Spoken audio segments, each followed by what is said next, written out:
የስብከቴ ርዕስ ለጥማቱ ሆምጣጤ አመጡለት የሚል ነው። በዮሐንስ ወንጌል ምዕራፍ 19 ከቁጥር 28 እስከ 30 አነባለሁ። ከዚህም በኋላ ኢየሱስ አሁን ሁሉ እንደተፈጸመ አውቆ የመጽሐፉ ቃል ይፈጸም ዘንድ ተጠማ አለ። በዚያም ሆምጣጤ ሞላበት ዕቃ ተቀምጦ ነበር። እነርሱም ሆምጣጤውን በሰነፍ ግሞልተው በሁሶጵ አድርገው ወደ አፉ አቀረቡለት። ኢየሱስም ሆምጣጤውን ከተቀበለ በኋላ ተፈጸመ አለ። ራሱንም አዘንብሎ ነፍሱን አሳልፎ ሰጠ። እግዚአብሔር በሰው ሁሉ ፈቃድ ላይ በእርሱ ዘላለማዊውን ሐሳብ ይሠራ ዘንድ የእግዚአብሔርም ቃል በላዩ ላይ ይፈጸም ዘንድ ሁሉን በኢየሱስ ላይ አሳልፎ ሲሰጠው እንደፈጸመ ሆምጣጤም ለምን አሳልፈው እንደሰጡት እርሱም እንደተቀበለ የእግዚአብሔርን መገለጥ ከመጽሐፍት አብረን እንመለከታለን። ለሚያምኑበትም ለሚከተሉት ዕዳቸውን በመክፈል ለዘላለም ያለውን ክብር ሁሉ እንደሰጣቸውና ሁሉ ከዕዳ ንጹሕ በማድረግ እንደገናም ደግሞ በእግዚአብሔር ክብር ላይ እንዳስቀመጣቸው የሚሆነውን መገለጥ ከዘሌዋውያን ምዕራፍ 1 ከቁጥር 17 አነባለሁ። ኢየሱስ ያድናል። ካህኑም በመሠዊያ ላይ በእሳቱ ላይ ባለው በእንጨቱ ላይ ያቃጥለዋል። የሚቃጠል መሥዋዕት የእሳት ቁርባን ለእግዚአብሔር ጣፋጭ ሽታ ነው። እግዚአብሔር ለእስራኤላውያን የሰጠውን ትእዛዝ አምጥተው የሚያመጡትን ሁሉ እግዚአብሔር እንደነገራቸው ቃል አማካይነት ንጹሕ የሆነውን መሥዋዕት በሚያመጡበት ሰዓት ካህኑም ወስዶ በእንጨት ላይ በእግዚአብሔር ፊት የሚቃጠል መሥዋዕት ሲያደርግ እግዚአብሔርን ፊት ጣፋጭ መሥዋዕት እንደሆነ እግዚአብሔር እንደሚቀበል እግዚአብሔር የሰጣቸውን ሥርዓት ነበር። ከሌዋውያን ምዕራፍ 2 ከዚህ ቃል በመነሳት እስራኤላውያን የሚያመጡትንም ሁሉ እነሱ ለእግዚአብሔር የሚያቃጥል መሥዋዕት እግዚአብሔር የሚቀበለው ቁርባን ምን እንደሆነና ለምን እንደሚያቀርቡ እግዚአብሔር የሰጣቸውን ሥርዓት በማድረግ ውስጥ ደግሞ ምን እያደረገ እንደነበር እግዚአብሔር እነሱ ሊቀድሳቸው ከምዕራፍ 2 ከቁጥር 1 ጀምሮ ከሊና ጋር አብረን አነባለን። ማናቸውም ሰው የእህል ቁርባን ለእግዚአብሔር ሲያቀርብ ቁርባኑ ከመልካም ዱቄት ይሁን። ካህኑ ጋር እስራኤላውያን የሚያመጡት መሥዋዕት እግዚአብሔር ደግሞ ለእኔ የሚያመጣው መሥዋዕት ይህ ነው አለ። የሚያመጣውን መሥዋዕት ደግሞ ካመጡ በኋላ ካህኑ የሚያደርገው በእግዚአብሔር ፊት ደግሞ ያቃጥለዋል። ይሄ ደግሞ በእግዚአብሔር ፊት ቅድስተ ቅዱሳን ለእግዚአብሔር ስለሆነ እግዚአብሔር የማይሸተው ራሱ የሰጠው ምንድን ነው? ሕግና ሥርዓት ነበር። ስለዛም ለእስራኤል ልጆቹ የምታመጡት መሥዋዕት ይህ ነው ይላቸዋል። ዘይትም ያፈስበታል፣ ዕጣንም ይጨምርበታል፣ ወደ አሮንም ልጆች ወደ ካህናቱ ያመጣዋል። እግዚአብሔር ራሱ አስቀድሞ በመጀመሪያ በመግቢያ መጽሐፍ እንደተናገርኩኝ በክርስቶስ ኢየሱስ ሊያደርግ ያለውን ሁሉ ዘላለማዊ ሐሳብ ሊፈጽም እግዚአብሔር አስቀድሞ የሰጣቸው ሕግና ሥርዓት ነው። እግዚአብሔር ፊት ደግሞ የሚያመጡት መሥዋዕት የነበረው በእግዚአብሔር ፊት ይቃጠላል። ያ ደግሞ ጣፋጭ ሽታ ነው፣ እግዚአብሔር የወደደው መልካም መዓዛ። ስለዛ እነሱም የሚያመጡት መሥዋዕት ደግሞ መልካም ዱቄት ያመጣሉ፣ ዘይት ያመጣሉ። በዘይት የተለወሰ መልካም ዱቄት ይሰራሉ። ከዛ በኋላ በየስፍራው ዕጣኑ የሚቃጠልበት ደግሞ ስፍራ ቅድስተ ቅዱሳን ደግሞ ጣፋጭ የሆነውን ዕጣን ያመጣሉ፣ ዘይት ያመጣሉ፣ ከዛ መልካም ዱቄት ያመጣሉ። ለአሮን አምጥተው አሮን ደግሞ ለእነሱ የኃጢአት ስርየት በእግዚአብሔር ፊት የሚያቃጥለው መሥዋዕት ነው። እሺ አንብቢልኝ። ከመልካሙም ዱቄቱና ከዘይቱም አንድ እፍኝ ሙሉና ዕጣኑን ሁሉ ወስዶ ካህኑ የእሳት ቁርባን ለእግዚአብሔር ጣፋጭ ሽታ እንዲሆን ለመታሰቢያ በመሠዊያው ላይ ያቃጥለዋል። እግዚአብሔር የሰጣቸው ሕግ ነው የሚያደርጉት። እዛ ቅድስተ ቅዱሳን ደግሞ የሚያመጡት መሥዋዕት ለስርየት የሚሆነው የኃጢአተኛውን በግ ካረደ በኋላ ደሙን ይዞ ቅድስተ ቅዱሳን ሲገባ ለኃጢአት ስርየት ለሰውየ ሕይወት ለመስጠት እንደዚህ ይላል። ደሙ በስርየቱ ላይ ሲፈስ በደመና በሞላበት ዕጣኑ ፈጽሞ በቅድስተ ቅዱሳን ውስጥ ይሙላ። ዕጣኑን ጨምርበት። ድንኳኑን ምን ይሆን ይሙላ። እኔ በዛ መካከል በደመና ውስጥ ሆኜ አነጋግራለሁ። እስራኤላውያን የሚያመጡት ዕጣን እዛ ቅድስተ ቅዱሳን ውስጥ የሚጤስ ነው። ሲጤስ ደግሞ ሙሉ አሮን ወስዶ ምን ያደርገዋል? የስርየት ደሙን ወስዶ በስርየት ላይ ከማድረጉ በፊት ዕጣኑ ባይኖር እንዳትሞት ይለዋል። ነገር ግን ዕጣኑ ምን ትለዋል? ትሞላዋለህ አለ። ጢሱ ዕጣኑን ቤቱን በሚሞላበት ሰዓት ላይ የስርየት ደሙን ደግሞ በስርየት ላይ ያፈሳል። ከዛ እኔ በዚህ በደመና ውስጥ ሆኜ አነጋግራለሁ የሚለው እንደየቦታው የሚቃጠለው መስዋዕት የሚጤሰው ጢስ ዕጣኑ ቅድስተ ቅዱሳን ባለበት በመሰዊያው ላይ፣ ይሄ ደግሞ የሚቃጠለው መስዋዕት ደግሞ ደጅ ነው። የሚያመጡትን ቁርባን በእግዚአብሔር ፊት ለእግዚአብሔር ለሰውም ጣፋጭ ሽታ የሆነውን መልካሙን ያመጡና የሚያቃጠል መስዋዕት አድርጎ በእግዚአብሔር ፊት ያቀርባል። እግዚአብሔር ደግሞ የሚቀበለው ጣፋጭ ምንድን ነው አለ? ሽታ ነው። እሱ የነገራቸውን ቃል በማድረግ ውስጥ ነው ሰዎቹ ምን ይሆኑት? የሚቀደሱት። ለዛ ሕጉና ስራ ሰጣቸው። ወደ አሮን ያመጣሉ፣ ዘይት ያመጣሉ፣ ዱቄት፣ ከዛ ዕጣን አለ። በየቦታው ደግሞ እግዚአብሔር ምን ያደርገዋል? በእግዚአብሔር ፊት በነገራቸው ስፍራ በሚቃጠለው በእንጨቱ ላይ በረብራቡ ላይ ይህን በዘይት የተለወሰውን ቂጣ ያቃጥሏል። መስዋዕት ስለሆነ እግዚአብሔር ደሞን ያሸተዋለዋል። የነገራቸውን ነገር አሮን ደግሞ የሚፈጽሙት ያ በመፈጸሙት ሰዎቹ ደግሞ ይቀደሱ ነበር። ስለዚህ አሁን ለአሮን እግዚአብሔር የነገረው ይሄን እስራኤላውያን ወደ አንተ የሚያመጡት ሁሉ ይሄ ነው አለ። ዱቄት፣ ዘይት፣ ከዛም በኋላ መልካም የሆነውን ዕጣን። እሺ ቀጥል። በእያንዳንዱ ስፍራ ላይ ደግሞ ምን ይላል? የሚቃጠል መስዋዕት ነው። እኔ ደግሞ ለእኔ ደግሞ ጣፋጭ ሽታ ነው። እሺ እዛው ላይ ቁጥር 11 እና 12 እርሾ ያለበት ነገር ማርም ለእግዚአብሔር የእሳት ቁርባን ይሆን ዘንድ አታቀርቡ። እዚህ ጋር ያጅልኝ። እርሾም ሆነ ማር እኔ በሰጠው ሕግና ስርዓት ውስጥ እንዳይገባ የተለወሰ በዘይት የተለወሰ ስስ ቂጣ ሲያደርጉት እርሾ በሚኖረውና በማይኖረው መካከል ልዩነት አለ። እርሾ ሲገባ ቂጣው ያኩፍ ይላል። ይሄ ደግሞ ስስ ቂጣ ነው የሚሆን። እግዚአብሔር ደግሞ እርሾ እንዳይገባበታል ቂጣ ብቻ ይሁን አለ። እሱን ደግሞ በመሰዊያው ላይ እኔ የማሸተው ሽታ ነው።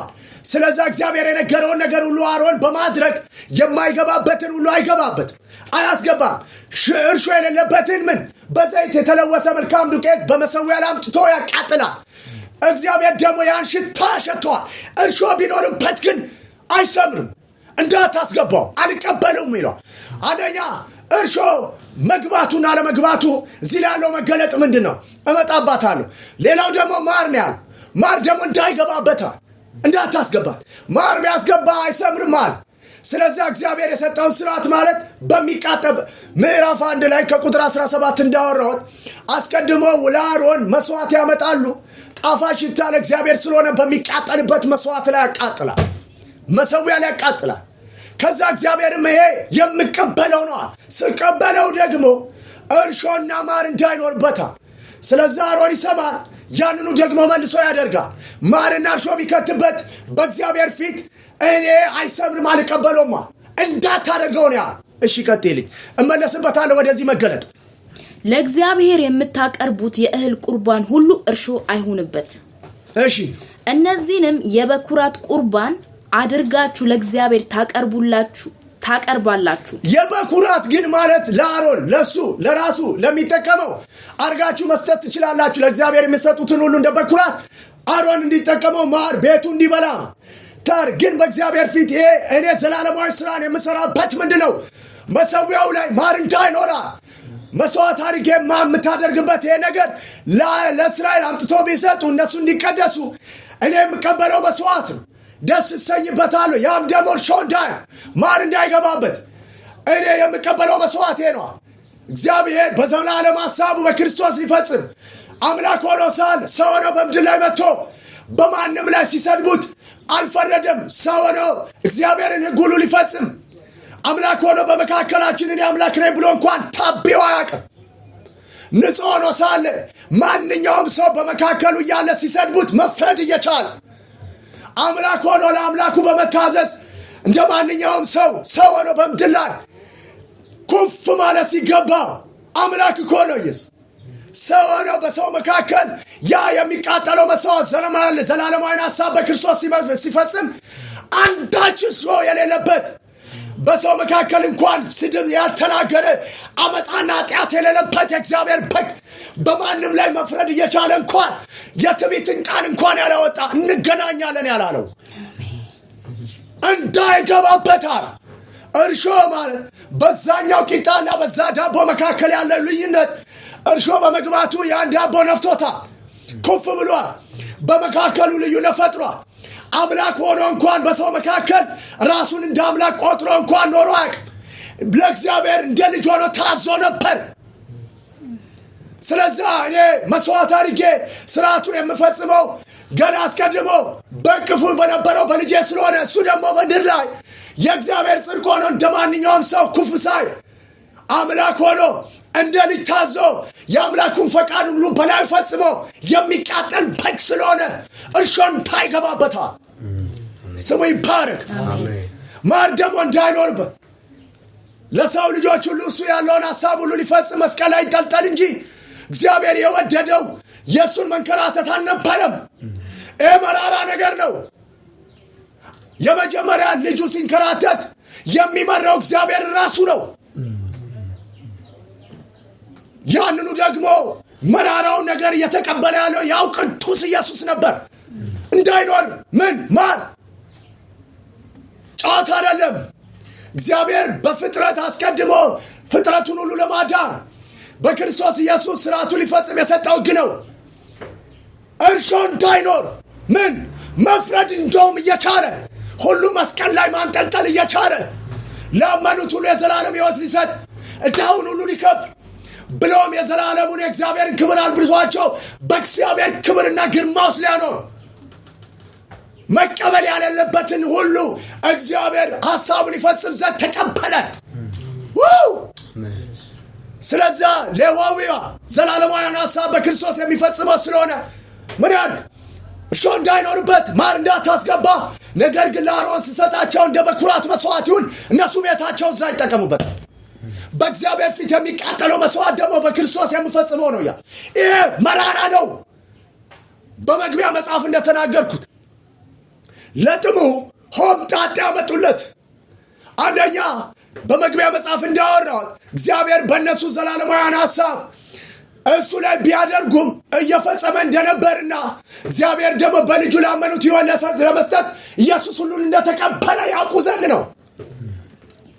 እንዲሁ ዝም ብሎ ይመጣ አይደለም፣ በዋጋ ነው ማለት ኃጢአተኛ የሚቀበለው ፍርድ ሁሉ ኢየሱስ ላመኑት እየከፈለ ነው ማለት።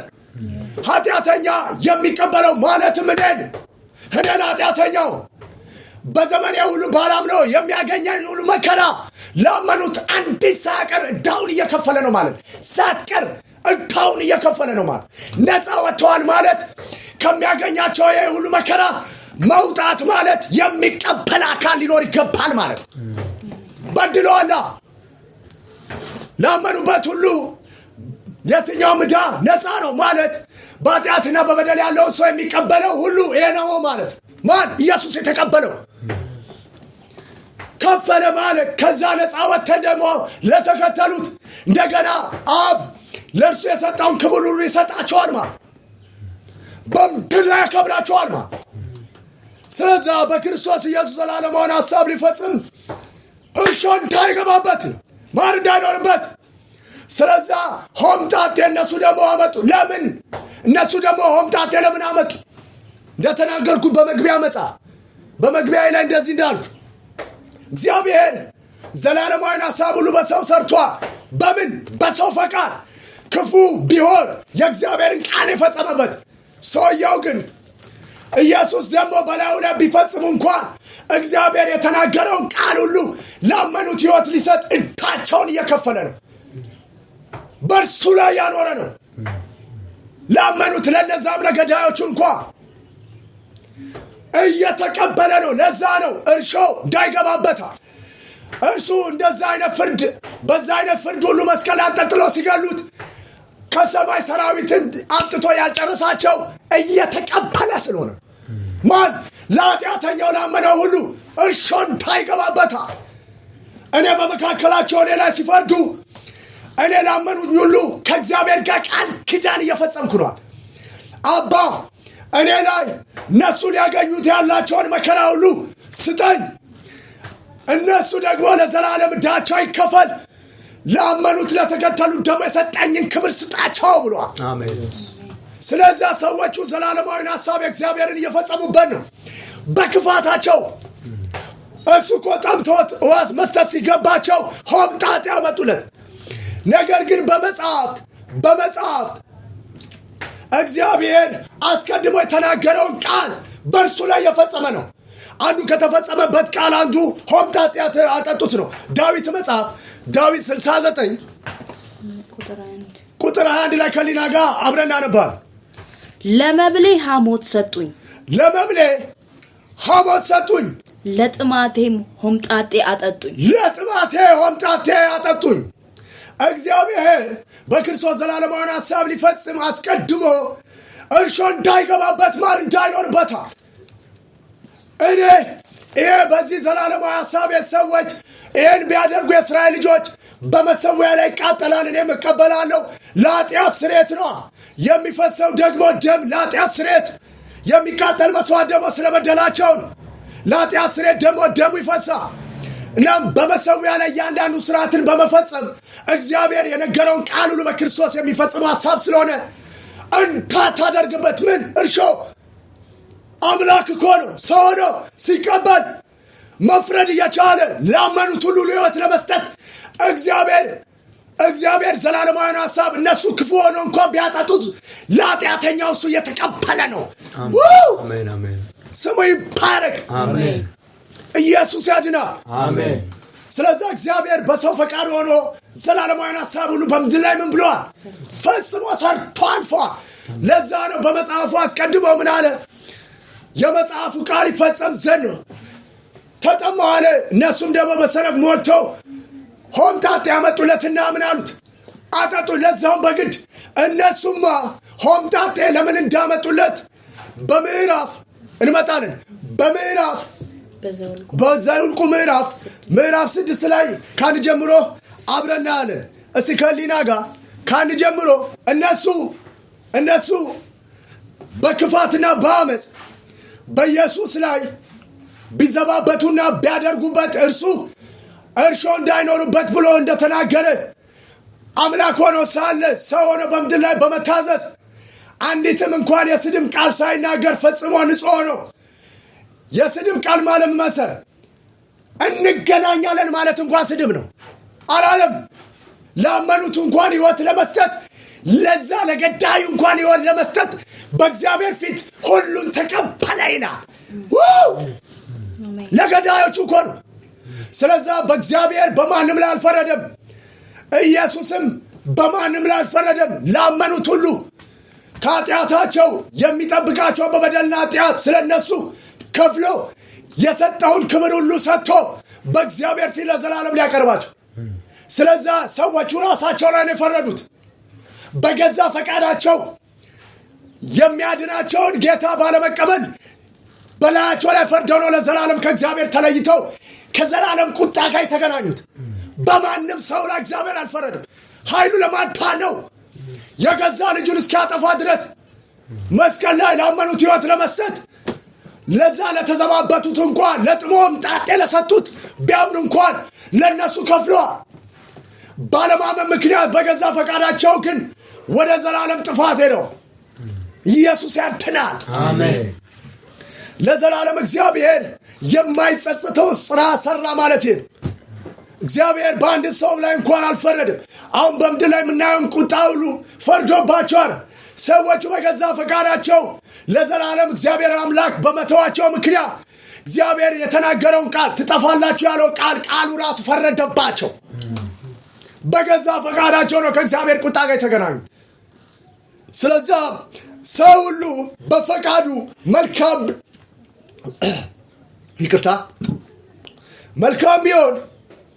መልካም ቢሆን እግዚአብሔር ዘላለማዊን ሐሳብ በእርሱ እንደሚሰራ ክፉ ቢሆንም እንኳን ዘላለማዊን ሐሳብ በእርሱ እንደሚሰራ ነገር ግን ክፉ የሆኑ ሰዎች በእግዚአብሔር ፊት እንደሚጠየቁ ላመኑት እንኳን እነዚህ ክፉዎች እንኳን ስለነሱ ግን እንደከፈለ ባያምኑ ደግሞ ለዘላለም ከእግዚአብሔር ቁጣ ጋር በገዛ ፈቃዳቸው እንደጠፉ በመጽሐፍት የሚሆነውን መገለጥ ዘኍልቍ ምዕራፍ 6 ከሊና ጋር አብረን አነባን ከአንድ ጀምሮ።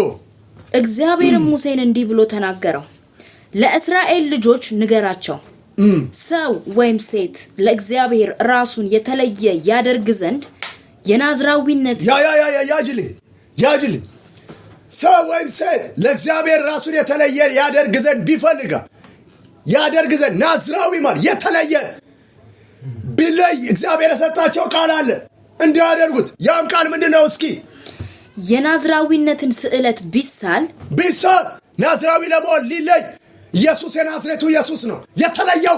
ያውቁታል እኮ በምድር ላይ ከነበሩ ሰዎች ሁሉ መጠጥ የማይጠጣ ሰው ነው ይሉታል። አበዛ የሌለበት ቅዱስ ለእግዚአብሔር የተለየ ነው። እነሱ ደግሞ የተለየ መሆኑን ጠንቅቀው ያውቃል። በገዛ ፈቃዳቸው ነው እሱ ምን ሊገሉት የፈለጉት። የተለየ ነው። የተለየ ናዝራዊ የተባለ ሁሉ አያደርገውም የተባለውን ቃል በዘኍልቍ ምዕራፍ 6 ይዘረዝረዋል። እሺ የናዝራዊነትን ስዕለት ቢሳል ከወይን ጠጅና ከሚያሰክር መጠጥ ራሱን የተለየ ያድርግ እንዳይጠጣ። እሺ ከወይንም ወይም ከሌላ ነገር የሚገኘውን ሆምጣጤ አይጠጣ። ሆምጣጤ እንዳይጠጣ። የወይንንም ጭማቂ አይጠጣ። የወይንም እሸት ወይም ዘቢብ አይብላ። ስሙን ያጠፉት እነሱ የኃጢአተኞች ወዳጅ ዮሐንስ በምድር ላይ በነበረበት ሰዓት ላይ እርሱን ስላልተቀበሉ እነሱ ደግሞ ስም ሲያወጡለት እንደዚህ ነው ያሉት። ዮሐንስ ሳይበላና ሳይጠጣ መጣ፣ እብድ ነው አሉት። እሱ ደግሞ እየበላና እየጠጣ ሲመጣ የኃጢአተኞች ወዳጅ ጠጪ ነው አሉት። ግን ናዝራዊ ኢየሱስ ይባላል። አጠጣም ግን ሁሉ በመፈጸም ወደር የለውም። ስሙን ያጠፉት። ስለዛ እነሱ እንደማይጠጣ ጠንቅቀው ያውቁታል። ሆምጣጤ ናዝራዊ ስለተባለ ናዝራዊነቱን የሚያበላሽ በላዩ ላይ የሚያደርጉት የጠለሸት ነው ሊለጥፉበት ናዝራዊነቱን ለማበላሽ። ነገር ግን እሱ ለሰው ልጆች ሁሉ ላመኑት ሁሉ አንድ እርጉም ሆኗል። ቅዱስ ሆኖ ሳይገባው ይህን ሁሉ ክፋት ሲያደርጉ እርሱ በውስጡ አንዳችም እርሾ የለበትም።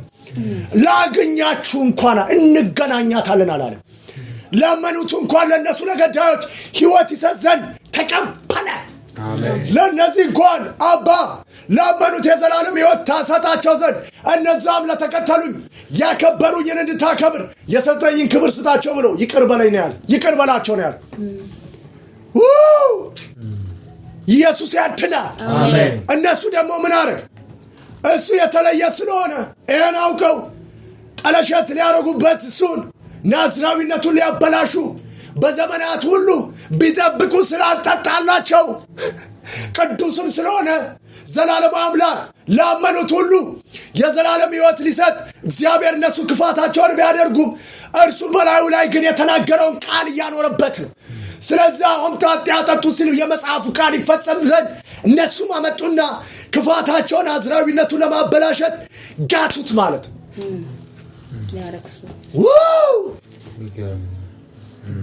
ስለዚህ አምላክ ሆይ አንድ ኃጢአተኛ ሁሉ በኃጢአትና በበደል የሚቀበለውን ሁሉ ፍርድ የትኛውም አይነት ዕዳ ላመኑኝ ሁሉን ከፍዬ ጨርሻለሁ። ስለዚህ ነፃ አውጣቸው ብሎ ላመኑት ሁሉ የኃጢአት ስርየት ያገኙ ዘንድ በደሙ ሕይወት ይሰጣቸው ዘንድ ለዘላለም መንፈሱን ተቀበሉ። በምድር ላይ ካሉበት ከየትኛውም ውርደት ተነስቶ በክብር ላይ ስማቸውን እንደ ሌላ ስም ቀይሮ እስከ ዛሬ ድረስ ጳውሎስ ገዳዩን እንዲል አደረገዋ። ያውን ሰዎች ሁሉ ጳውሎስ የሚሉት ሰው ገዳይ ማን በመካከሉ ራሱ ኢየሱስ ሲንጠለጠል ልክ እሱን እንደሚገሉ ሰው አንዱ ነው። ለምን እስጢፋኖስን ቢገል የምታሳድደኝ እኔ ነኝ ካለው ኦሬዲ ኢየሱስ ሲንጠለጠል የሰው ቢኖር የሚገለው አንዱ እሱ ነበር ማለት።